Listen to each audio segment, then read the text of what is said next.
I got onto the left-hand wing, clambering over that door lip, and then I stood onto the wing and was able to stand on the wing momentarily. I jumped, I would estimate at a height of about 15 feet.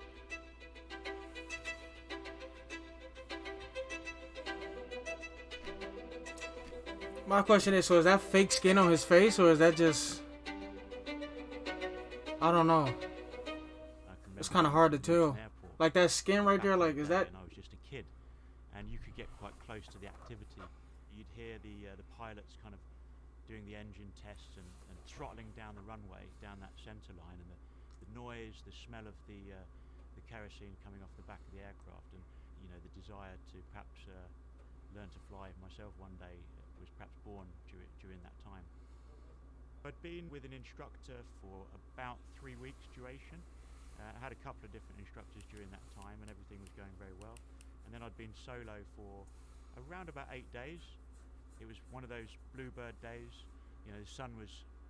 What do you want? Want a job that I don't hate. Me too. Was shining down on me. Birds in the trees kind of twittering. And I was just thinking about what was coming ahead.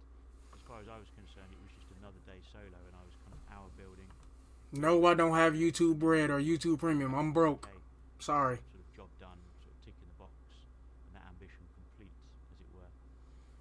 Nice and calm, nice and gentle, hand on the stick, and I go full throttle, and I'm starting to take off, and I'm starting to head higher, and then once I get to 1,000 feet, I can pull back gently on the throttle and sort of level off.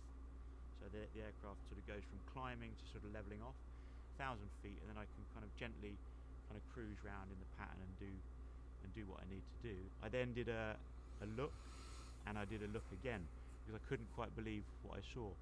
I was struck by an immediate vision, if you will, of a thin streak of visible yellow-orange flame.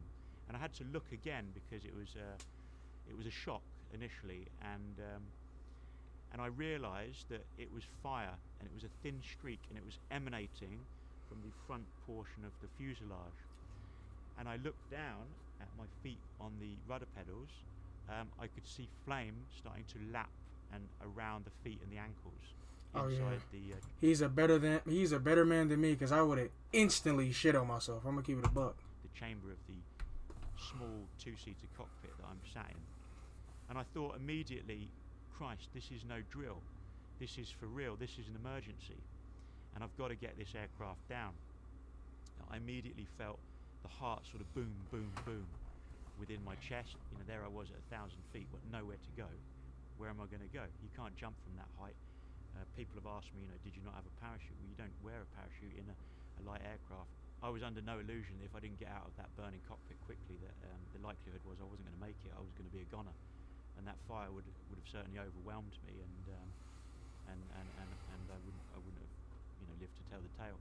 The only option I foresaw was indeed to try to get out of that cockpit early, but I needed to get the aircraft that was to a safe level in order to have any chance of pulling that off cleanly and make it happen. Look at his My face, mind man. then flicked back to one of the US instructors, and I can distinctly remember it, and he said, and I quote, "Above all, if there's an emergency and you've got a problem, fly the damn aircraft." And these words kind of echoed W impression in my memory, and I thought, I've got to hold on. I've got to get a grip here, and I've got to do exactly that. So I kept my left hand on the flight control stick and my right hand on the throttle, and I carefully just knocked off that power on the throttle to try to reduce airspeed. And I needed to reduce that significantly in order to get myself to a relatively safe speed, approaching the active runway. All the time I'm watching the altimeter spin down, so through 900 feet, 800 feet, 700 feet, 600 feet, and I've got that left hand on control, right hand on the throttle, and I'm trying to breathe, and I'm trying to think through it, and I'm just trying to really calm it all down as much as possible. When I flew over the top of the active runway, I was literally 100 feet, 50 feet by the time I'd cleared it. I turn off the key, magnetos alpha bravo, the red switches off. In the center column, fuel pump off. Rotate fuel selector valve through 90 degrees off. Everything off, off, off in sequence. At the lower reaches from 50 feet and below, the fire was literally lapping my face. Damn. That hand on the control stick, the right hand on the throttle, and I was literally. Listen. Imagine having fire on your face while you doing that. That's crazy. In a vain bid, if you will, to protect my airway from flame ingress, I then opened my left-hand canopy door. I can remember reaching across, fiddling with the... His face is being burned alive. I then had to elbow it with my left elbow and punch it and strike it with the heel of my hand. And I'm now 50 feet, 40 feet, 30 feet, 20 feet, all the time looking, checking, looking. And at 20 feet, I got onto the left-hand wing, clambering over that door lip, and then I stood onto the wing and was able to stand on the wing momentarily, but I had the backwash of the prop, which is why I have this really aggressive sort of right side dominant burn, and that affected my scalp, as you can see, my right shoulder, down the right hand side of my lower limb.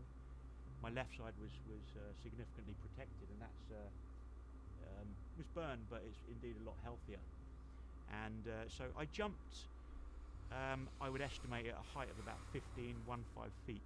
In reality, I was probably traversing at about perhaps 30 knots through the airspace, and that height 15 feet. So it was a tremendously hard impact. Even though I landed feet first, I then thrust forward. I smashed my face on the sharp Florida razor grass below, and I remember my right shoulder was still on fire, so I aggressively had to pat it out, and my right scalp, I could sense it was still on fire, so I patted it out. The aircraft carried on a very low and shallow trajectory without me, and I watched crash land. There was this ugly crumpling crashing noise, and extremely loud and very scary, and all of a sudden, boom, an almighty explosion. Damn. I felt the shock of the explosion, the energy come through me and back again, and that sucked out all of the air that I had within the lung. And the heat in the inferno was indescribable. It was intense, and it was at that moment when the pain... I think the ghost fucked my husband. When the pain what? God damn. I'm sorry, what? hit me for the very first time.